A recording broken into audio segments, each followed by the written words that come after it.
Assalamualaikum warahmatullahi wabarakatuh. Salam budaya untuk teman-teman pecinta Tosan Aji Senusantara. Berjumpa kembali bersama saya Chris Sepuh Channel. Untuk episode kali ini saya akan mereview sebuah keris pusaka tayuhan, keris pusaka yang sangat wingit. Tentunya saya mereview keris pusaka ini berdasarkan fakta dan data.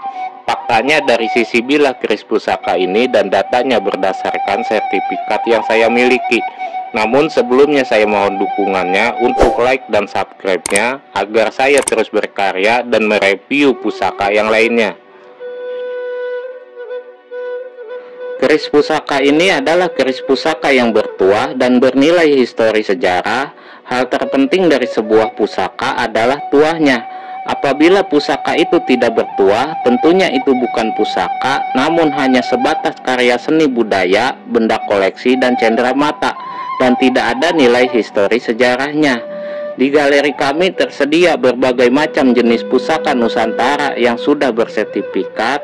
Bagi teman-teman yang ingin mensertifikatkan pusakanya, bisa hubungi kami via nomor yang kami tuliskan pada video ini atau yang kami tuliskan pada kolom deskripsi.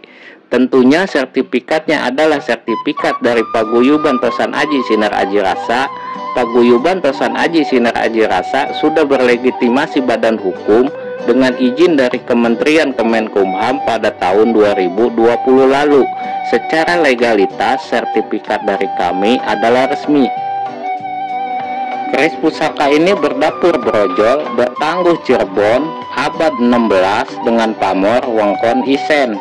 Tentunya keris pusaka brojol ini sudah bersertifikat atau berkatalog dari Museum Pusaka Taman Mini Indonesia Indah, dan selaku kuratornya adalah kurator nasional yaitu Bapak Haji Dudu Hidayat.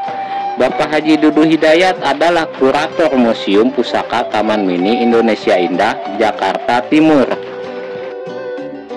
Pamor Wongkon Isen atau Wongkon Isi bentuknya berupa garis seperti bingkai yang terdapat di sepanjang tepi atau pinggir bilah keris, dan di dalamnya terdapat pamor lain pada bilah keris. Pamor Wongkon dipercaya memiliki tuah untuk membantu pemiliknya menjadi lebih hemat, tahan terhadap segala bentuk godaan, untuk perlindungan diri dari serangan goib, untuk tolak bala dan pagar diri. Bentuk bingkai di sepanjang tepi bilah keris tersebut melambangkan sebuah perlindungan, memagari, membentengi, atau menangkis segala bentuk serangan dari luar yang dapat membahayakan pemilik keris. Pamor ini tergolong tidak pemilih, artinya siapa saja bisa cocok memiliki keris dengan pamor Wongkon. Tuah keris brojol jika mengacu arti kata brojol yang artinya keluar dengan mudah atau lancar, maka dapat disimpulkan jika tuah keris brojol adalah untuk melancarkan segala urusan termasuk rezeki dan juga melancarkan proses kelahiran jabang bayi.